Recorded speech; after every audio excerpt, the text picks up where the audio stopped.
Hello friends, आज की इस वीडियो में मैं आपको आगे का पार्ट कलर करना सिखाऊंगा। इस वीडियो में मैं आपको टी शर्ट के शेडिंग के बारे में बताऊंगा। यहाँ पर मैंने 3 कलर लिया है, डार्क, मीडियम और लाइट। सबसे पहले हम लोग टी शर्ट के डार्क एरिया को डार्क कलर ले करेंगे। यानी डार्क एरिया वो होता है जैसे कि हम लोग पर टी शर्ट पर लाइट अगर पड़ता है तो उसका जैसे परछाई आता है तो उसको हम लोग डार्क कलर से मैं पहले कर देता हूँ।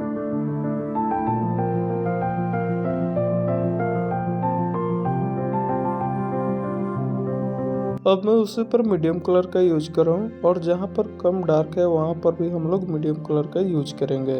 अब मैं इस पर लाइट कलर चला रहा हूँ। जिधर भी हमारा हाईलाइट्स एरिया है उधर मैं लाइट कलर से कर रहा हूँ।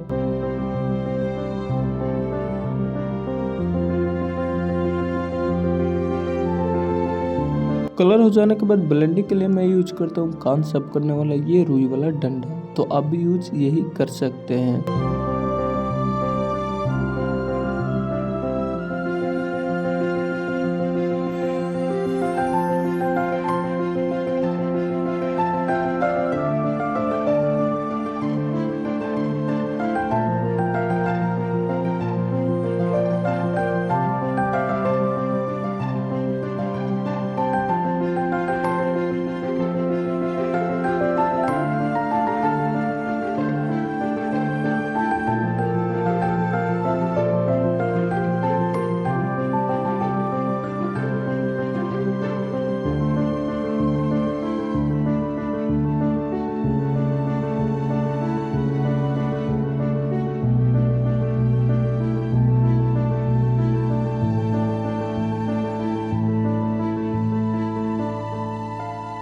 कलर हो जाने के बाद डार्क एरिया को दिखाने के लिए मैं अप्सरा का कलर पेंसिल का यूज कर रहा हूँ।